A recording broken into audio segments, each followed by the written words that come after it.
niveau européen, peut-être que justement dans la salle, il y a des réflexions, des remarques, des interrogations, ou éventuellement les internautes, ou vous-même, intervenant, peut-être que vous avez des questions.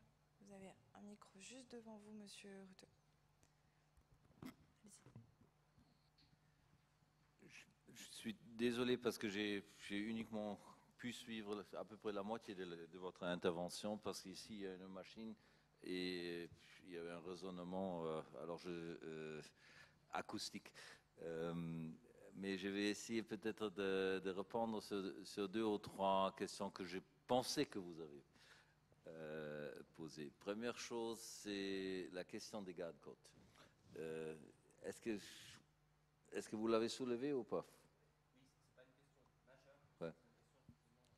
Très bien. Question des gardes-côtes, je pense que mon expérience montre très clairement que probablement ce qu'il faut faire, c'est essayer d'identifier des fonctions des gardes-côtes qu'on peut soit régionaliser, soit européaniser. Et c'est le travail qu'on doit faire d'une certaine manière là-dessus, plutôt que de commencer avec l'institution, plutôt de commencer avec les fonctions, une analyse de fonctions, et de voir d'abord aussi quel type de coopération au niveau régional on peut développer. Je vous donne deux exemples de deux domaines un peu différents dans lesquels j'ai travaillé.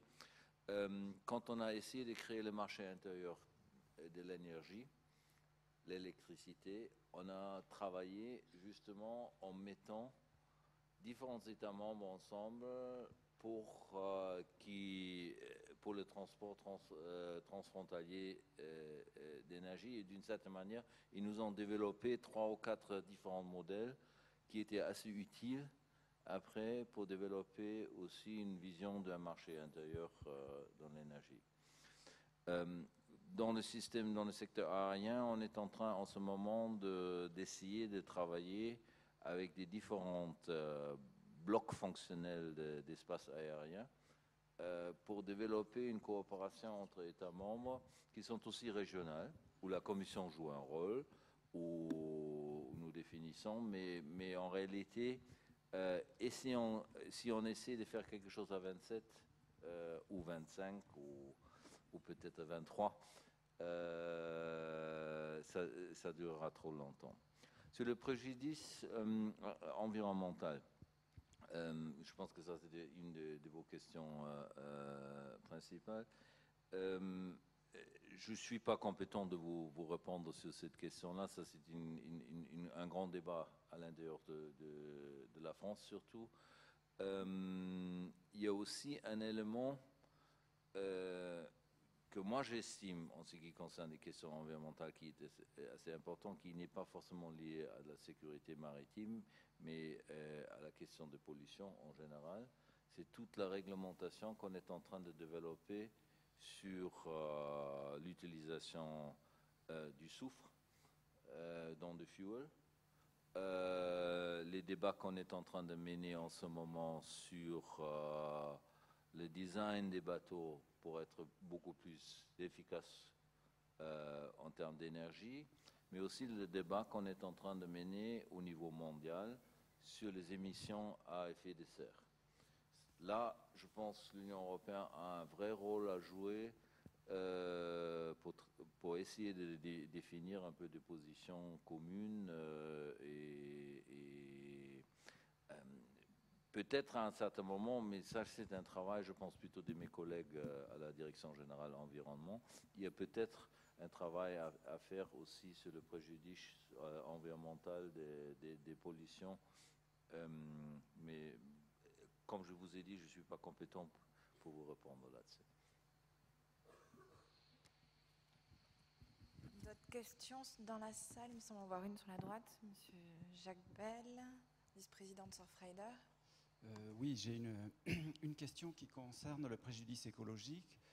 La directive de 2004, donc, qui a été appliquée en 2009 en France, apporte des éléments concernant justement ce dommage écologique et la manière de le traiter, mais il ne concerne que les eaux territoriales. Et dans le projet de réglementation qui est devenu un projet de directive au niveau de la réglementation offshore pour améliorer la sécurité, je sais que ça avait été prévu qu'il y ait un travail qui se fasse justement pour étendre cette responsabilité au-delà des eaux territoriales. Est-ce que vous savez si, Monsieur Reutte, peut-être, est-ce que vous savez s'il y a eu des éléments là-dessus? Est-ce qu'on travaille dessus? Il y avait aussi une histoire qui était liée au... Alors ça, c'est peut-être indépendant, mais justement, les outils financiers à mettre en place pour sécuriser l'activité offshore, c'était aussi un travail annexe qui devait être mené en dehors de tout le paquet réglementation qui est en cours au Parlement, je crois, aujourd'hui.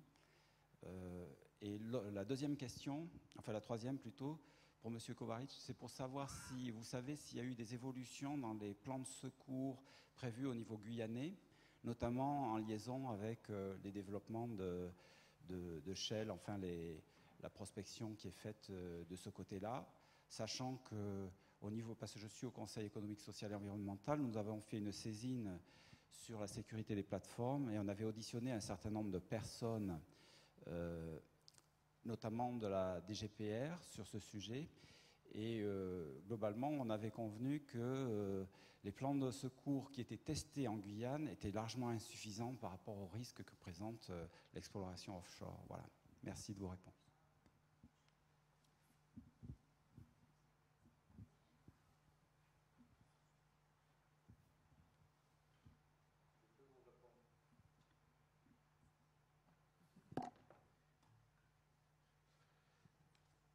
Sur l'exploration offshore, à un certain moment, mes collègues à la Direction générale énergie ont travaillé sur une proposition de texte sur exactement cette question-là.